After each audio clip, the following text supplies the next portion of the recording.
Abra sua Bíblia aí comigo, em primeira epístola do apóstolo João, capítulo 5, no versículo 13. Eu tenho uma pergunta para fazer nessa mensagem e espero que ela seja respondida. Você, agora, hoje, nesse momento, se considera um salvo? O que você tem para me dizer? Você está salvo? Agora, você pode dizer que você é salvo? É importante essa pergunta. Vamos ler o texto? Começa assim. 1 de João 5, versículo 13. Estas coisas vos escrevi, a fim de saberdes que tendes a vida eterna. A vós outros que credes no nome do Filho de Deus. Preste atenção no que o João está dizendo.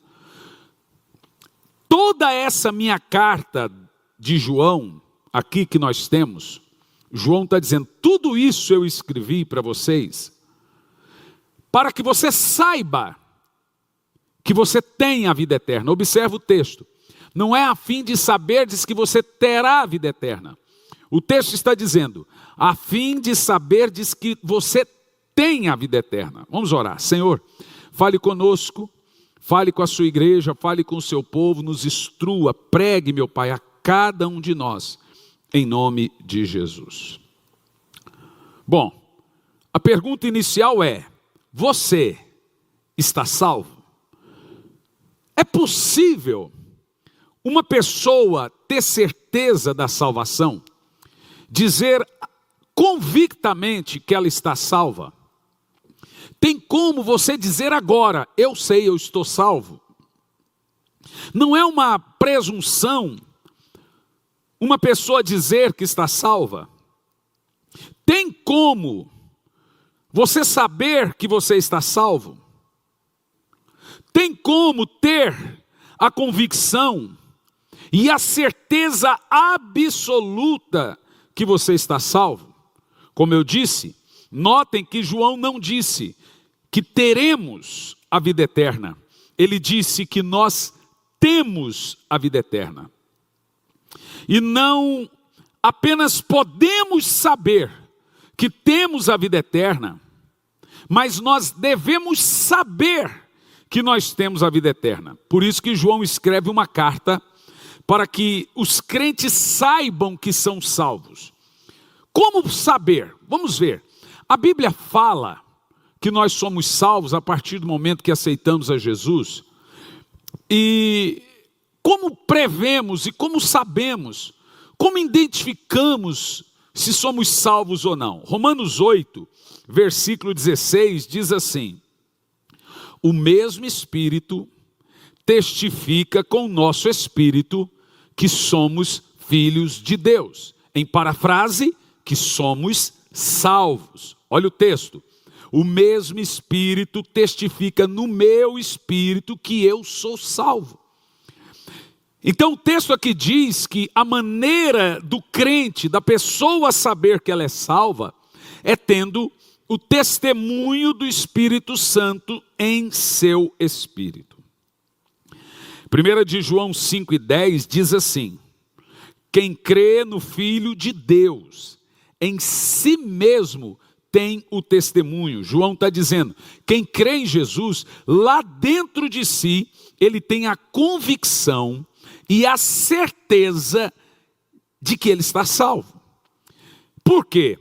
Hebreus 12, versículo 23, diz que os crentes, aqueles que entregam a vida a Jesus, são então a assembleia dos santos inscritos nos céus. Em Lucas 10 e 17 nós lemos, alegrai-vos, porque o seu nome está escrito no livro da vida. Ou seja, nos 4 textos lidos aqui em questão, nos mostra que é natural aquela pessoa que entregou a alma a Jesus, que se converteu dos seus maus caminhos, que reconheceu que é um pecador, reconheceu que não pode fazer nada sem o auxílio e a ajuda de Cristo, e agora confessou Jesus como o único e suficiente Salvador da sua alma, é natural que ele tenha dentro de si a convicção e a certeza de que ele está salvo. Porém, existe dois contrapontos importantes nesse tema. Primeiro, a falta de certeza da salvação. Segundo, a falsa certeza da salvação. Me compreendeu? Existe um problema, dois problemas graves dentro da igreja. O primeiro é a falta da certeza de que você é salvo. Isso é grave. Não estar convicto e não ter a certeza de que você é uma pessoa salva é grave. E o segundo ponto também muito importante, grave também, é a falsa convicção de que você é salvo. É o tipo de gente que pensa que está salvo, porque um dia levantou a mão na igreja e disse: eu aceito Jesus como o único e suficiente Salvador da minha vida, e agora ele tem convicção dentro dele de que ele é salvo. Mas isso também pode ser uma falsa convicção. Vamos falar então em primeiro lugar da falta da certeza da salvação. O que essa falta da certeza da salvação implica em cada um de nós cristãos? Ou seja, você não pode ser aquele tipo de crente que diz: eu aceitei Jesus, mas não sei se estou salvo. E você tem dúvida. Qual é a gravidade de você não ter dentro de si a convicção e a certeza de que você já é de fato uma pessoa salva? O que a falta da certeza da salvação implica? Primeira coisa, falta de alegria da salvação. Salmo 51, versículo 12, diz assim: torna-me a dar alegria da salvação e sustém-me com o espírito voluntário. Em outras palavras, uma pessoa que não tem certeza da salvação, ela não desfruta dessa alegria de ser uma pessoa salva. Ela vive com a incerteza, ela vive na dúvida de que ela pode ir para o inferno, de que ela esteja desagradando a Deus, e ela não é um crente feliz, ela não é um crente alegre, porque ela não tem a alegria da salvação. E veja, a salvação é dada a você pela obra de Jesus na cruz. A alegria da salvação é dada a você pelo fato de você saber que você é salvo. Vê? Davi não disse: não retires de mim o teu espírito e torna-me a dar a salvação. Ele disse: torna-me a dar a alegria da salvação. Em algum momento, Davi passou a duvidar que ele era uma pessoa salva. E quando você não tem a convicção de que você é uma pessoa salva, a tristeza toma conta do seu interior. E aí você vê aquele crente com o semblante caído, com o rosto deprimido, porque a alegria da salvação é dada a você pelo conhecimento, o entendimento de que você é salvo. Percebe? Você precisa entender e ter no seu espírito, no seu coração, a própria convicção de que você é uma pessoa salva. E todos nós temos essa convicção. Mas vem o diabo e diz para nós o seguinte: você não é salvo não, você é cheio de pecado, olha aí o que você fez, está vendo? Se você não é salvo, você pode talvez ser salvo, mas você não é salvo. Mas preste muita atenção. A primeira coisa que uma pessoa não tem, quando ela não tem a certeza da salvação, é a alegria de ser salvo. Meus irmãos, em dias em que a morte galopa no mundo, anda de bicicleta e passeia sobre todos nós, aquelas pessoas que têm Jesus e a convicção dos santos, elas não têm medo da morte. Que conversa é essa de crente ter medo de morrer? A morte para nós cristãos é ganho. O céu é um lugar de delícias. O céu é um lugar de recompensas. Você será promovido se você for para o céu. Quem é que tem medo de ser promovido?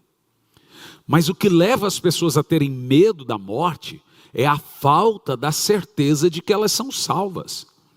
E também a falta de ter alegria. Veja, se você não tem certeza que você é salvo, automaticamente você não tem alegria de ser salvo.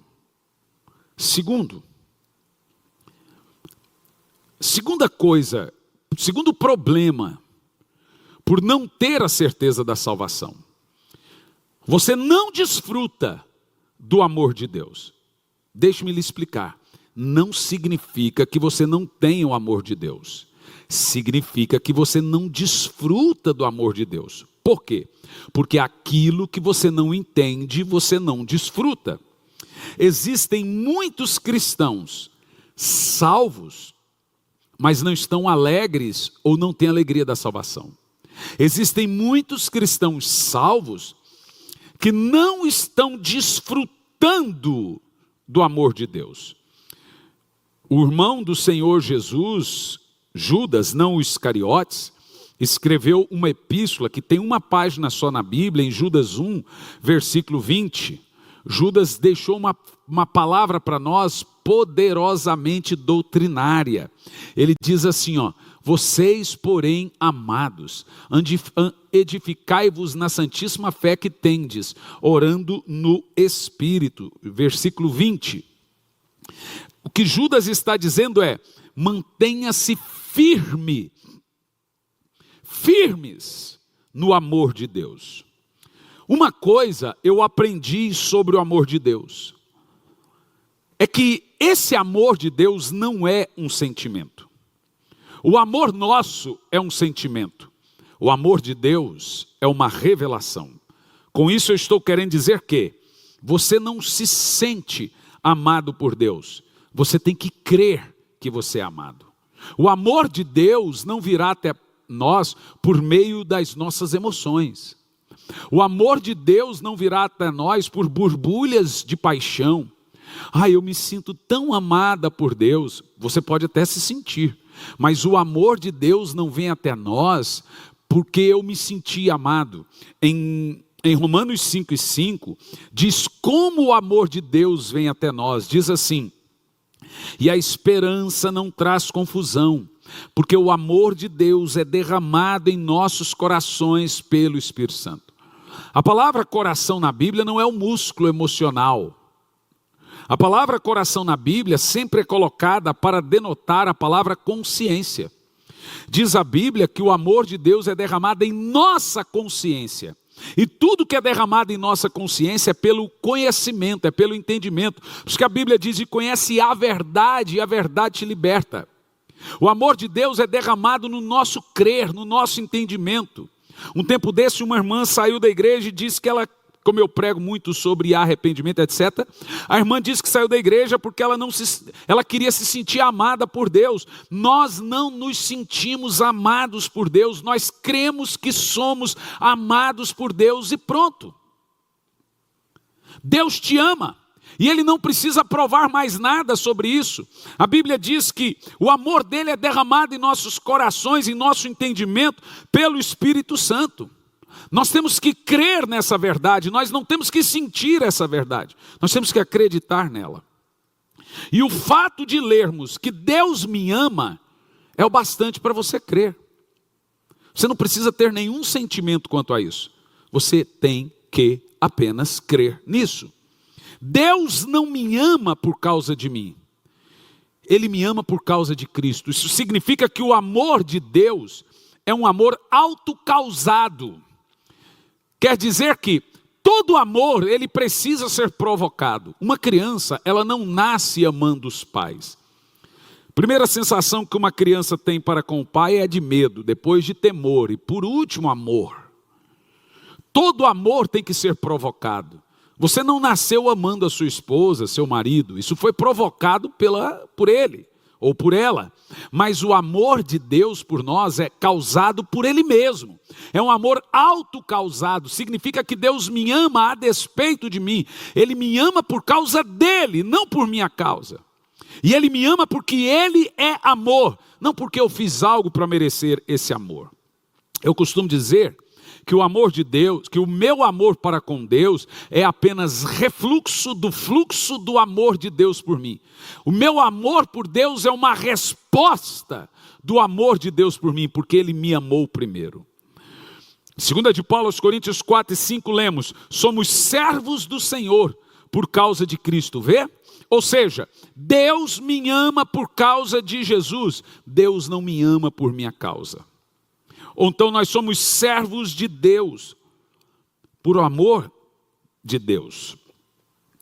Você pode ser uma pessoa correta, ser uma pessoa até santa, andar numa causa santa, ser uma pessoa moralmente cristã, completamente ortodoxa, e ainda assim não conhecer o amor de Deus.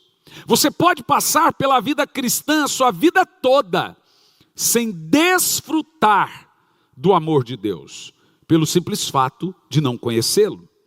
Com isso, você sempre pensará que Deus está insatisfeito com você. Então eu lhe pergunto, você está seguro do amor de Deus hoje? Se você não estiver seguro do amor de Deus, não haverá paz no seu coração, não haverá alegria, vitória contra o pecado e tentações. Quanto menos entendimento do amor de Deus um crente tem, mais nas garras do pecado ele se encontrará. Quanto mais você entender que Deus te ama, mais você vencerá o pecado. Você lembra aquela mulher que entrou na casa de Simão e começou a beijar os pés de Jesus? Jesus permitiu aquilo, então Simão cocheteou no seu coração: se esse homem fosse profeta mesmo, ele saberia que essa mulher é uma mulher pecadora, mas ele está deixando ela tocar nele, etc. Então Jesus conta uma historinha, um caos para Simão. E Jesus diz assim: Simão, pensa o seguinte: um certo credor tinha 2 devedores, um devia 500 e o outro devia 10. Ele perdoa a dívida dos 2. Quem mais irá amá-lo? Simão, inteligentíssimo, disse: obviamente o que mais foi perdoado, o que devia 500. Jesus disse: dissestes bem, quem muito é perdoado, muito ama. Vê? Jesus estava dizendo, essa mulher, por ela ser perdoada, entender o amor de Deus, ela tem força agora para vencer o pecado. Você viu? Quanto mais entendimento você tem da graça e do amor de Deus, mais força você tem para vencer o pecado. Quanto mais você entende que você é uma pessoa perdoada, quem mais é perdoado, mais ama. Então, quando a pessoa é muito legalista e se acha merecedora, ela não tem força para vencer o pecado, porque ela se acha merecedora e de algum modo, então ela não está literalmente nas garras da graça. Mas quando você entende que você é pecador, mas que Jesus levou os seus pecados, e Ele não levou em conta o nosso tempo de iniquidade, mas morreu em nosso lugar. Então, quando eu entendo tanto que eu fui perdoado, mais amor por Deus eu tenho, e mais amor de Deus eu tenho. Vê? Quanto mais revelação do Cristo, mais revelação do amor de Deus. Vou dizer de novo, quanto mais revelação do Cristo, mais revelação do amor de Deus eu tenho. Isso é muito importante. As pessoas se desviam da igreja, ou se desviam do caminho do Senhor, por não estarem firmes no amor de Deus. Às vezes pela culpa, às vezes pela condenação, às vezes pela carnalidade mesmo.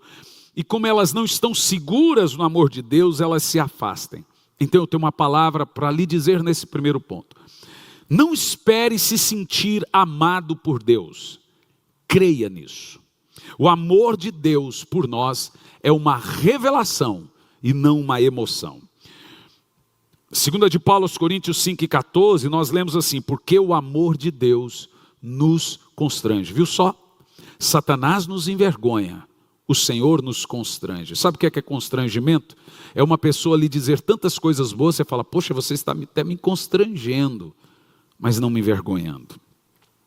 Depois de nós entendermos a gravidade de não termos a certeza da salvação, eu quero mostrar para você também a gravidade de termos uma falsa certeza de salvação. A falsa segurança da salvação, meus amados irmãos, ela é gravíssima. Talvez até mais grave da falta da convicção de salvação. Jesus disse em Mateus 7, nem todo que me diz Senhor, Senhor, entrará no reino de Deus, mas somente aquele que faz a vontade de meu Pai. Em outras palavras, é possível alguém se julgar salvo sem ser salvo. Esse é um ponto muito importante. A falsa certeza da salvação é uma falsa sensação de bem-estar, de que não importa o que você esteja fazendo, você está salvo. Mas se nós devemos ter a certeza da salvação, ter uma convicção muito forte que nós estamos salvos, como aferir então a nossa convicção? Como entendermos que a minha certeza da salvação não é uma falsa certeza da salvação? Veja, a Bíblia tem alguns mecanismos para nós ponderarmos, aferirmos a nossa convicção de salvação. E aqui eu quero que você analise comigo isso. E veja, a primeira carta de João inteira foi escrita para esse julgamento interior, esse foro íntimo, para cada crente julgar se é salvo ou não. Mas entenda o que eu vou te dizer, tudo isso que vamos mencionar aqui, não lhe dá garantia de que se você fizer isso, você será salvo. O que nós vamos encontrar aqui é, a certo ponto, o seguinte: eu faço isso porque eu sou salvo. Ou seja, são frutos de uma salvação e não obras de uma salvação. Depois de salvo, eu me encontro com esses frutos. E não é obra para tê-los. E nós vamos analisar aqui agora quais são os julgamentos ou os mecanismos que a Bíblia nos dá e que a Bíblia faz para termos uma convicção de salvo. Primeiro, como eu sei que eu sou salvo? Vai lá. Sem crer que Jesus é o único e suficiente Salvador, e sem crer que em Jesus subsiste o verdadeiro Deus e a vida eterna, não está salvo. Quem não crê que Jesus é Deus, e que Deus está plenamente em Jesus, e que Jesus não é somente um exemplo moral ou profético, mas ele é o cumprimento do Velho Testamento, ele é o Messias prometido. Quem não crer nisso, não é salvo. João 8, versículo 24, diz assim: por isso vos disse, que morrereis em vossos pecados. Agora olha o termo que Jesus disse: se vós não credes, gente, preste muita atenção. Observa aqui o termo eu sou. Aonde você leu esse eu sou na Bíblia? Vamos analisar. Jesus diz: se vós não credes que eu sou, morrereis em vossos pecados. Então agora, Moisés é enviado para o Egito para libertar 2 milhões de escravos. E ele pergunta: Senhor, e o povo vai perguntar: quem te enviou? O Senhor diz: diga ao povo que eu sou, me enviou a vós. O eu sou do Velho Testamento. Eu sou, eu sou. Jesus agora chega diante da samaritana, a samaritana ali chorando. Jesus revela a vida dela, ela diz: eu sei que quando o Messias vier, ele nos revelará todas as coisas. Jesus olha para a samaritana e diz: mulher, se você soubesse quem fala contigo, você pediria água e ele lhe daria a água da vida. Ela diz: sim, o Messias falou dessa água, mas Jesus disse: mulher, eu sou, fala contigo. E agora aqui nesse texto Jesus está dizendo: se você não crê que eu sou, você não é salvo. Sabe o que Jesus está dizendo? Você tem que crer que eu, Jesus, que nasci de Maria, sou o eu sou do Velho Testamento, que falou com Moisés, que andou com Adão, que lutou as batalhas de Davi. Se você não crê que eu sou o Adonai do Velho Testamento, você não é salvo. Em outras palavras, você tem que crer que o verbo, o Deus se fez carne, o eu sou se fez carne e habitou entre nós. Então, o cerne principal de uma pessoa salva é crer que Jesus é Deus. E como Deus morreu pelos nossos pecados, se fez homem, tomou sobre si os nossos pecados, morreu e ressuscitou. Uma pessoa que crê, mas esse é só o primeiro ponto, não o único, porque o evangelho hoje pegou esse ponto e diz, não, eu creio que Jesus é Deus e agora todo mundo está salvo. Não, é só o primeiro ponto. Uma pessoa salva não duvida da divindade de Cristo e que Ele é plenamente Deus. Você quer ver? 1 de João 2, 22 e 23, uma das características do espírito do anticristo é negar que Jesus é Deus.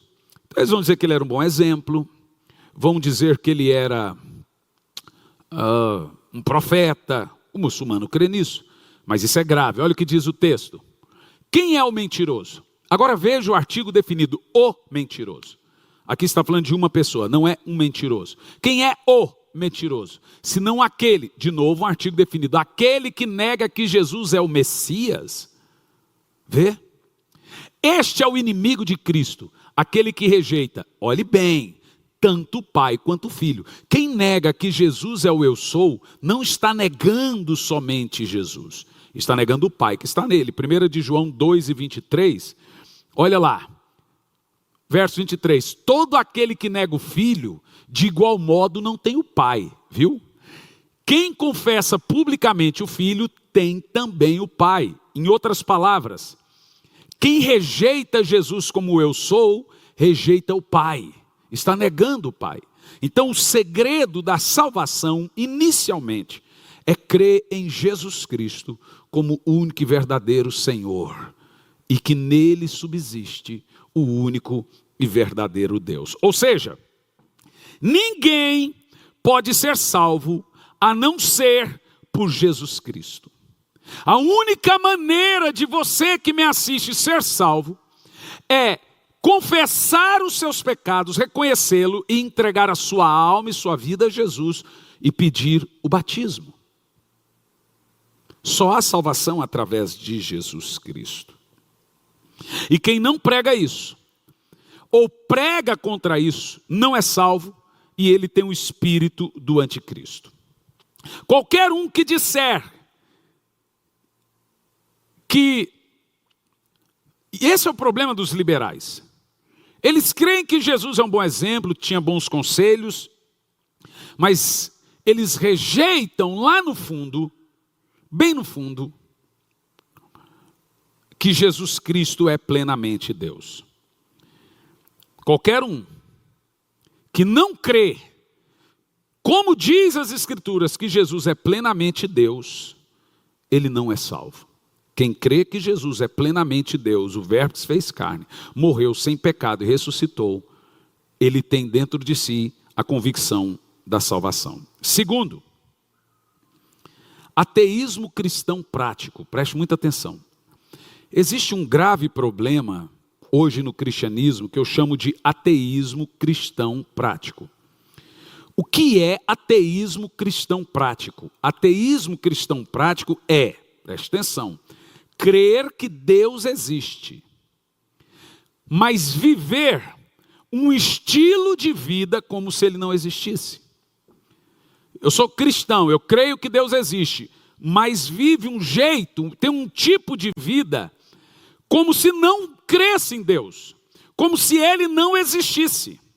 1 de João 2 e 4 diz assim, ó, aquele que diz, eu conheço a Deus, e não guarda seus mandamentos, é mentiroso, e nele não está a verdade. Em outras palavras, não adianta você ter uma convicção de salvo e não guardar as palavras e as ordens e mandamentos de Cristo.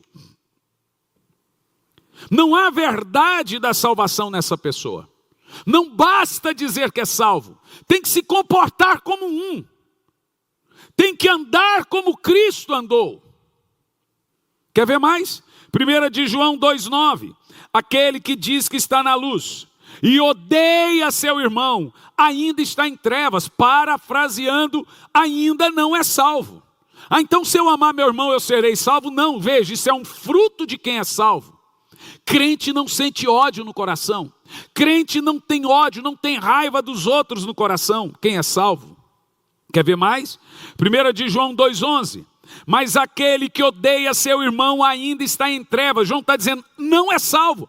Ele pode ter uma convicção que é salvo, ele pode pensar que é salvo, mas ele odeia o irmão, ainda está em trevas e não sabe para onde ir, porque as trevas lhe cegaram os olhos. Essa é uma falsa convicção de salvo. O cara tem ódio no coração, tem raiva no coração, tem rancor no coração, mas ele pensa que está salvo. Não está. 1 de João 4:20.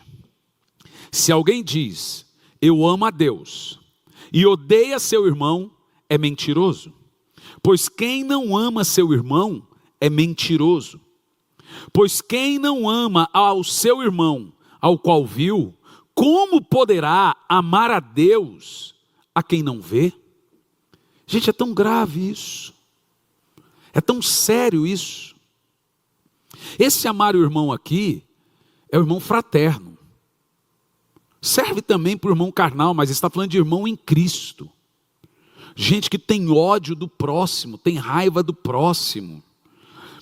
Veja 1 de João 2, versículo 15. Isso aqui é grave. Não ameis o mundo, nem o que há no mundo. Se alguém ama o mundo, o amor do Pai não está nele. Uau! Um crente que se sente bem no mundo é uma ovelha que se sente bem no chiqueiro. Não tem como você dizer que é salvo e amar coisas do mundo, amar costumes do mundo, amar palavras do mundo, vidas mundanas. Quem te olha de fora da igreja diria que você é um crente em Jesus? Quem te vê no trabalho diria que você é uma serva de Deus? Quem te vê nas redes sociais diria que você é um salvo? Quem te vê na sua família, os seus parentes, querem o Deus que você serve pelo seu testemunho? Olha como é sério isso, gente. Quem ama o mundo, o amor de Deus não está nele. Como ter certeza de que você está salvo? 3 provas a Bíblia tem de que somos salvos. Primeira prova, doutrinária. Segunda prova, moral. Terceira prova, social. Presta atenção. Para isso que temos a primeira epístola de João. A primeira epístola de João nos traz 3 aferidores, 3 provas que uma pessoa está salva, não que será. Então aqui eu quero que você preste muita atenção, para você ter a convicção de que você está salvo ou não. Se você não tem, é hora de se converter. Não é hora de fazer obra para se converter. É hora de ter uma experiência com Deus, se converter de verdade. Primeira prova de que você é salvo, prova doutrinária. Dentro dessa prova doutrinária, ela se consiste em quê? Doutrinariamente, crer que Jesus é o único e verdadeiro Senhor, e nele subsiste o único e verdadeiro Deus. É impossível ser um cristão salvo se a sua fé não está enraizada nessa verdade. 1 de João 4:1. Todo aquele que confessa que Jesus Cristo veio em carne, veja bem, todo aquele que confessa que Jesus Cristo, 1 de João 4:1. Não deis crédito, aqui, ó. Deste modo podereis reconhecer o Espírito de Deus. Agora você vai reconhecer quem é salvo. Todo espírito que confessa que Jesus Cristo, que Deus se fez carne, é de Deus. Vê? Tem que ter dentro de si uma convicção doutrinária. Eis, Jesus é Deus. Quando um cara vai na internet e diz que a Bíblia não é a palavra de Deus, que Jesus não é bem Deus, etc., veja que isso é o espírito do anticristo afastando você do caminho do Senhor. Negar que o Jesus da história é o mesmo Cristo da profecia é negar todo o Evangelho. Jesus não poderá ser um profeta se ele não for Deus. E Jesus não poderá ser um bom exemplo se ele não for Deus. E por quê? porque ele seria um mentiroso. Se Jesus não for Deus, ele não serve para ser profeta e nem um bom exemplo. Ele disse, eu sou, eu e o Pai somos um. Quem vê a mim vê o Pai. Antes que Abraão fosse, eu sou. Um profeta não pode mentir e um exemplo moral não pode mentir. 1 de João 4:15. Qualquer que confessar que Jesus é o Filho de Deus, Deus está nele e ele é de Deus. 1 de João 5:10-12. Quem crê no Filho de Deus em si mesmo tem o testemunho. Quem a Deus não crê, mentiroso fez, porque não creu no testemunho que Deus deu de seu próprio Filho. E o testemunho é esse, que Deus nos deu a vida eterna, e a vida eterna está em seu Filho. Quem tem o Filho tem a vida eterna. Quem não tem Jesus não tem a vida eterna. Ou seja, Jesus é Deus. Ou ele é Deus, ou ele é um mentiroso, e ele precisa ser descredibilizado, desconsiderado. Ou Jesus é Deus, ou ele não é nada. Então só resta um caminho para nós os salvos. Jesus é Deus, ou todo o resto é mentira. Segunda prova de que você é salvo. Depois de passarmos pela prova doutrinária, passamos agora por uma prova moral. A nossa moral, a nossa conduta, a maneira de andar e de ser, mostra que somos, não que seremos, mas que somos salvos. 1 de João 1:6, se dissermos que temos comunhão com Deus e andarmos em trevas, mentimos e não praticamos a verdade. Mas se andarmos na luz, como Ele está na luz, temos comunhão uns com os outros, e o sangue de Jesus nos purifica de todo o pecado. Tem gente que pensa que eu sou um pregador duro. Senhoras e senhores, eu não sou um pregador duro, o texto é duro, eu que não posso mudar o texto. Estamos no Novo Testamento, quem escreveu é chamado apóstolo do amor, e olha que texto duro, se dissermos que temos comunhão com Deus e andarmos em trevas, mentimos. Uma grande evidência que você é uma pessoa salva, é que você vive em comunhão com Deus. Ainda no texto, temos ainda outra evidência, é que você não está mais em trevas, você não tem mais os costumes do mundo. Vamos ver, 1 de João 2, do 3-6. E nisto sabemos que o conhecemos. Nisso eu sei que sou salvo, que guardamos os seus mandamentos. Eu sei que sou salvo porque eu guardo os mandamentos. Aquele que diz eu conheço e não guarda os seus ensinamentos é mentiroso, e nele não está a verdade. Mas qualquer que guarda a sua palavra, o amor de Deus está nele verdadeiramente aperfeiçoado. Nisso conhecemos que somos salvos. Aquele que diz que está nele, deve andar como ele andou. Cristianismo não é um chuchuzinho, docinho de coco. Está aqui. Isso é claro. Se eu sou de Jesus, se eu sou salvo, tenho que viver como tal. Aqui é moral. Nós salvos temos uma moral a seguir. As pessoas têm que ver em nós que nós temos um sistema de moral diferente. E não ficar encontrando desculpinhas para os meus pecados ou bases bíblicas para elas. Terceira prova de que sou salvo, prova social. Depois de demonstrar com a minha vida, meu estilo de ser, que eu sou uma pessoa salva, depois de demonstrar com o meu entendimento, conhecimento, que eu sou uma pessoa salva, eu agora tenho que mostrar como eu lido com o próximo. Eu chamo isso de prova social. 1 de João 2:15 diz, não ameis o mundo, nem as coisas que há no mundo. Se alguém ama o mundo, o amor de Deus não está nele. João está dizendo que uma evidência que alguém é salvo é que ele não ama o mundo.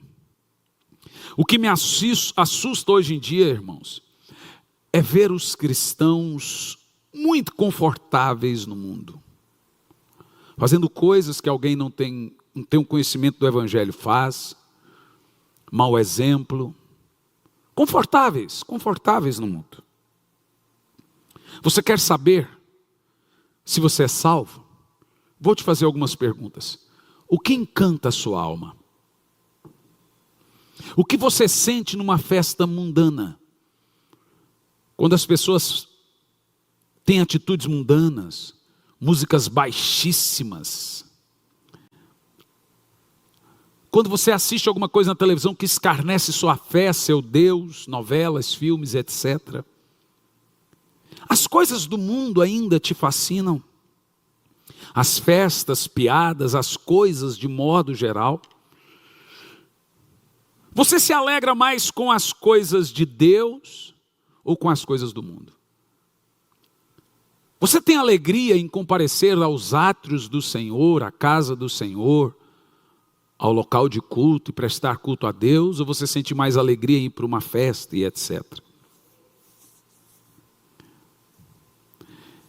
Depois que você veio para a igreja, você melhorou ou piorou? Você é mais espiritual ou ainda é talvez até mais carnal? Mas no entanto, nós aprendemos aqui uma outra coisa. O amor ao próximo, presta atenção, o amor ao próximo e o perdão das ofensas é uma enorme prova de salvação. 1 de João 2,9, aquele que diz que está na luz e odeia o seu irmão, ainda não é salvo, está em trevas. João está dando aqui uma prova relacional. Uma pessoa que não tem capacidade de perdoar, está dando prova que não é filho ou filha de Deus. Porque o DNA de Deus é amor e perdão. Quem nega perdão a alguém, já foi perdoado por Deus.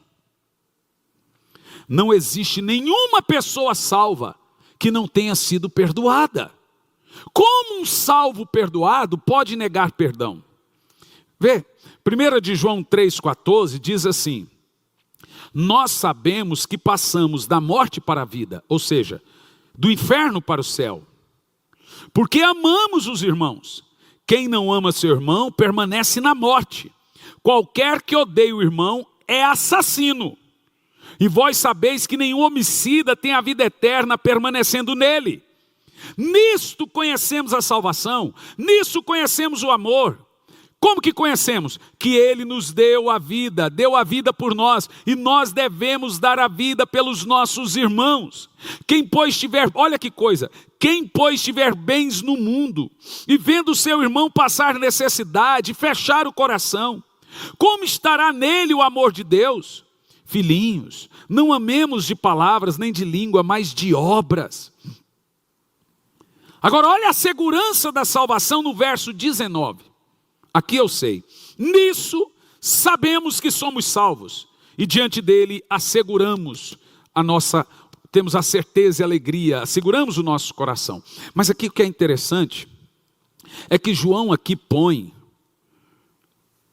ajuda, um coração doador. Olha, quem tem bens no mundo e vê alguém sofrendo, passando necessidade, fechar o coração, como uma pessoa dessa é salva? Como alguém é salvo, se ele não pode dar 1 quilo de alimentos, não pode dar uma esmola, não pode ajudar um pobre, um miserável, não pode ajudar alguém que está passando necessidade? Como que uma pessoa é salva e avarenta ao mesmo tempo? Não tem como. E aqui eu concluo. Você quer saber se você é salvo? Como está a sua vida agora diante de Deus? Você se deleita em Deus? Você tem comunhão com Deus? Você tem comunhão com os irmãos? Você está caminhando, avançando dia após dia para praticar os ensinamentos de Jesus? Você tem sua vida pautada pelos valores e princípios do cristianismo? Você não deve julgar-se salvo se você não obedece, porque a marca de quem é salvo é a obediência. Por isso que João disse, eu escrevi isso para você saber se você é salvo. Agora, pastor, eu não tenho ainda essas características. Está na hora de ter. E se você é salvo, você conseguirá ter, porque dentro de você está o fruto de Cristo, o DNA de Cristo, para você se tornar essa pessoa que você ouviu hoje. Então você pode sê-lo. Você não será salvo porque você vai se tornar essa pessoa. Se você é salvo, você vai se tornar essa pessoa que você viu aqui hoje. E eu quero orar por você. Senhor, eu oro por todas essas pessoas que estão nos assistindo. Eu sei que tem muita gente que necessita de salvação. E nós clamamos para que o Evangelho seja pregado a todos eles, que eles possam também compreender e entender a pregação do Evangelho. É o que nós clamamos e pedimos em nome de Jesus. Amém.